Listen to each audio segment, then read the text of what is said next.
Capítulo 1. Quando Catarina assomou à porta do quarto, onde seu marido de há muito sofria as torturas de mal incurável, sentiu passar por si alguma coisa estranha, uma espécie de gélida aragem. Como tudo estivesse fechado, sem possibilidade alguma de corrente de ar, Catarina procurou atinar com o que fosse aquilo, posto que o fenômeno fora intenso. Não encontrando explicação nas leis físicas, embrenhou a mente nas suposições espirituais, concluindo pela morte do esposo, clamando em brados alarmantes, acordando sua mãe e os 2 filhinhos que assustados vieram ter a ela. Eu, seu filho mais velho, contando então 16 anos, acordado que estava e na cozinha, tomando a primeira refeição, a fim de rumar ao trabalho, acorri aos apelos, encontrando-a debruçada sobre meu pai, que de fato estava morto. Seguiram-se os trâmites ordinários. Afinal, depois de todos os choques e entrechoques da opinião humana, as leis fundamentais cumprem os desígnios do Supremo Autor, endereçando as criaturas aos devidos fins. Diz velho refrão que aquele que mais sabe, mais calado fica. Realmente, enquanto as criaturas berram conceitos e preconceitos, empinando concepções e mais concepções entre si, as mais contraditórias e paradoxais, a soberana vontade executa seus programas através de leis básicas, sem ruído, sem alardes, nem empavonamentos. Meu pai sofria havia muitos anos. Com isso, gastamos tudo quanto fora possível, acumulando ainda algumas dívidas. A medicina havia dito, pela experiência de criteriosos esculápios, não haver recurso para o mal. Quanto ao credo por todos esposado, o catolicismo, ele nada dissera, nem teria o que dizer, mudo e surdo, cego e materialista como era e como continua a ser.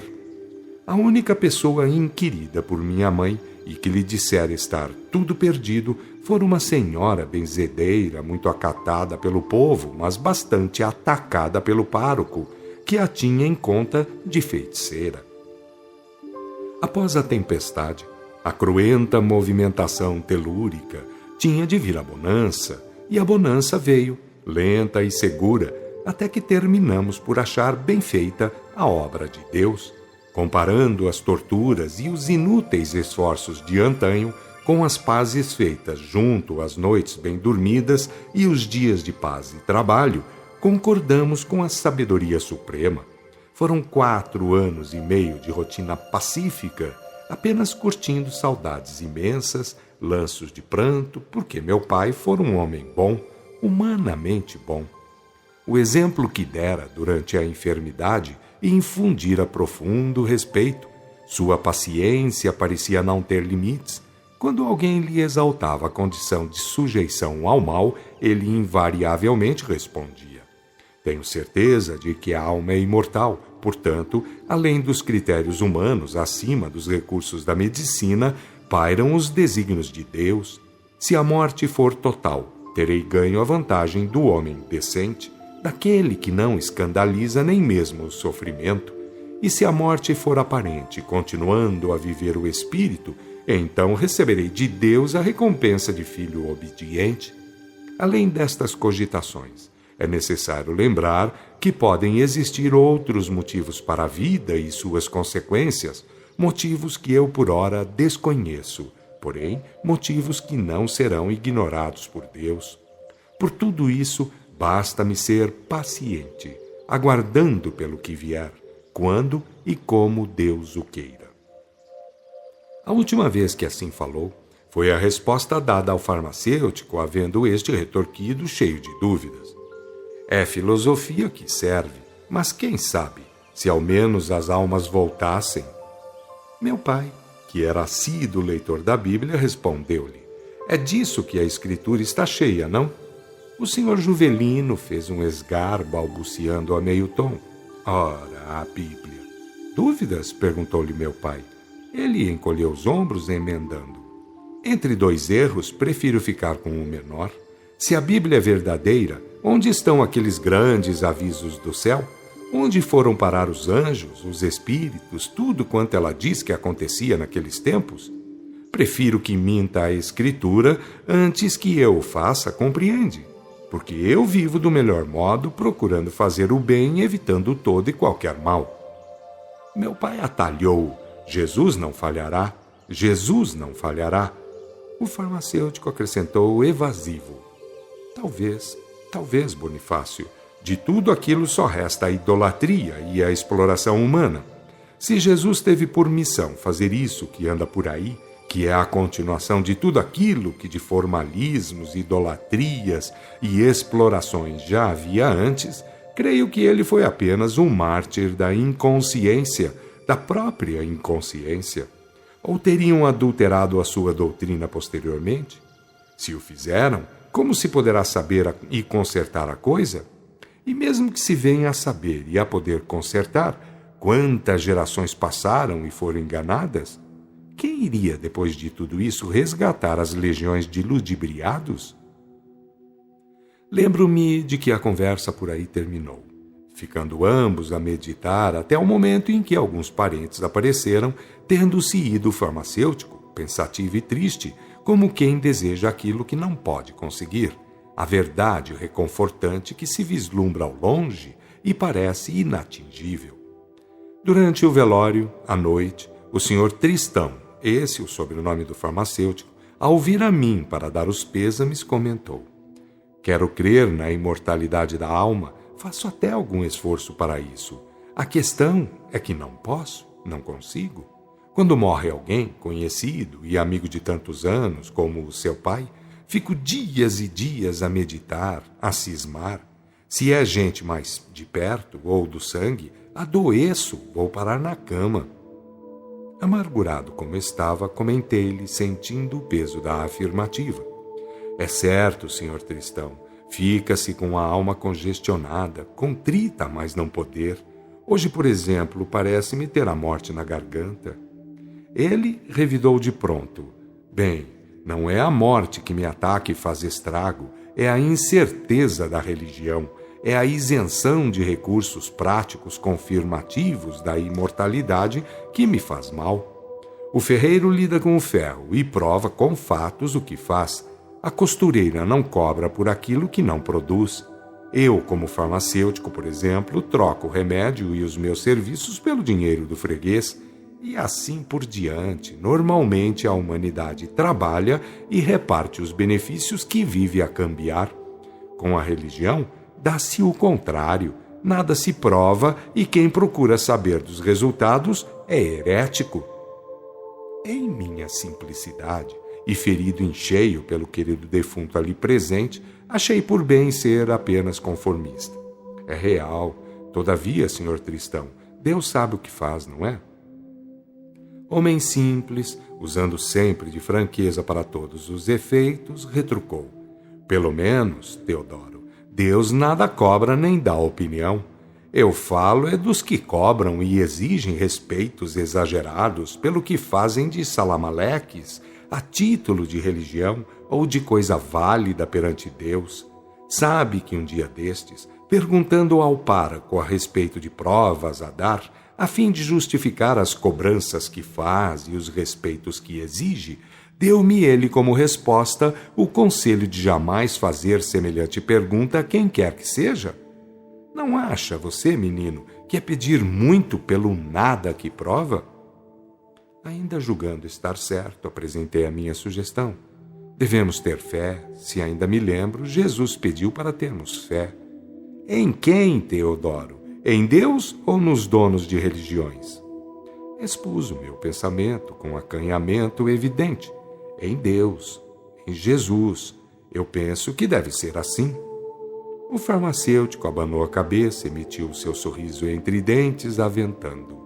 Logicamente, Teodoro, a chamada criação testemunha um emanador, um princípio, um Deus, seja lá como for, substância, energia, espírito, sei lá. Também é certo que os livros dizem que Jesus fez grandes coisas, milagres ou coisas que o valha. O que se lê dos apóstolos Diz que também fizeram prodígios, que andaram curando, fazendo milagres, etc. No entanto, que fazem os tais de padres, esses homens que se apresentam empalhaçados, cheios de gestos fingidos, criando atitudes formais e obrigando a idolatrias, a fim de garantir as vantagens do bolso e do estômago, do orgulho e da vaidade? Será que o Deus de verdade, que em tudo e para tudo se comprova à base de leis justas, de fatos concretos, em matéria de religião, perdeu a noção do equilíbrio e de moralidade? Ou será que o erro humano pôs a perder a excelsa doutrina vivida por Jesus? Não for estar angustiado de corpo e de alma, teria perguntado, naquela época, ao Senhor Tristão que importância teriam aqueles problemas para a vida.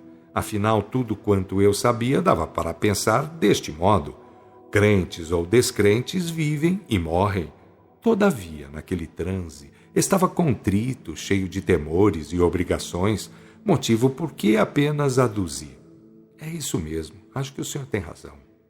Animado de estranha convicção, disse quase num ralho mal disfarçado: pondere, menino, que a coisa é bem grave. Que tem visto e sabido até hoje à custa de ir à igreja?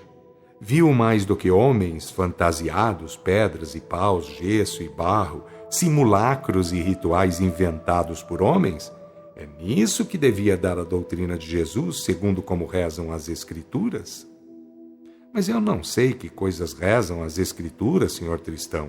Minha gente crê em Deus, em Jesus, nos santos. Para crer não é preciso nada disso, a gente sente. Contrariado com as minhas primeiras palavras, interrompeu-me. Não pode ser. Então, Teodoro, enquanto uns acreditam cegamente, outros podem explorar maliciosa e grosseiramente, chegando a trair a lei? Foi esse o exemplo do Cristo? Demais, se o Cristo tivesse feito isso, ou se isso, porque aí está, fosse o que Cristo deixou, não teria feito ele coisa ridícula, sacrificando a vida a bem de erros que já estavam degradando a inteligência e envergonhando as consciências desde milhares de anos? Não tendo o que dizer, verdadeiramente acuado pela força de argumentos que eu não poderia refutar pela falta de conhecimento de causa, monologuei a esmo. Bem, todos falam em Deus, no bem, na verdade. Quando eu gaguejava ou que rematar, emendou ele, sorrindo. Eu sei. Também os ladrões de cavalos falam em Deus. Todos querem ter um Deus, nem que seja para fazê-lo responsável de seus erros. E não faltam os que mentem e roubam, fraudam e impingem grossas estultices, já não digo em nome do Criador, mas francamente à custa do Criador. É necessário lembrar o seguinte: há muita diferença entre crer em Deus ou fazer um comércio e obra de preservação da ignorância. Deu-me uma palmadinha nas costas, enquanto fez breve silêncio para em seguida indagar-me. Deus quer a ignorância e a idolatria? Deus teme a sabedoria do homem? É justo que em nome de Deus se imponham farândulas e se conservem exércitos de parasitas sociais? Dei graças a Deus de haver se avizinhado um mulato que, sorrindo afavelmente, acenava com a cabeça e mostrava uma fila de alvíssimos dentes. Eu estava no barranco, sem beco nem saída, pois nunca havia pensado em religião, e muito menos ainda em comparações que pudessem e devessem ser feitas. Como quem passa fogo ao vizinho, sorri como pude ao novo interlocutor, continuando calado. O senhor Tristão, cumprimentando o mulato sorridente, perguntou-lhe: o senhor, que acha? Com a voz bem timbrada, respondeu o simpático mulato: eu sou protestante, o senhor tem razão, pois o Evangelho diz... Num repente meio nervoso, o senhor Tristão interrompeu-o, obtemperando: o Evangelho só não diz que Jesus passou pela vida falando muito e sem fazer ou provar coisa alguma. É outra forma de ser conformista com a cegueira, nada mais. Vocês pregam, falam, cantam, belos hinos, etc., mas nada fazem e nada sabem daquilo que Jesus sabia e fazia, ensinou e deixou no mundo. Pretendendo ser lógico e paciente, o protestante revidou: O senhor tenha paciência, tenha calma. O senhor Tristão, vivamente embalado, replicou-lhe: paciência e calma eu tenho bastante, meu amigo. O que não tenho e não pretendo ter, lembre-se, é tolices no cangote. O mulato aparteou convicto. Diz um provérbio chinês que aquele que perde a paciência é porque já perdeu a razão. O farmacêutico refutou enfático. Esse chinês, meu amigo, viveu no tempo em que os cachorros não sabiam para que serviam as linguiças. Se ele fosse vivo hoje e tivesse um pouco de senso crítico para aplicar na vida, certamente cortaria o pescoço antes de dizer tamanha asneira. Diga, isso sim, que a mentira religiosa cativa mais do que a pinga, vicia mais do que o jogo e brutaliza mais do que o analfabetismo. O mulato virou as costas e foi andando, dizendo coisas que se não podiam ouvir. Eu, aproveitando a oportunidade, entrei para dentro de casa, alegando que me estavam chamando. E o senhor Tristão, por sim ou por não, ficou onde estava, fumando seu cigarrinho de palha, fedorento como ele só. Estava, porém, satisfeito.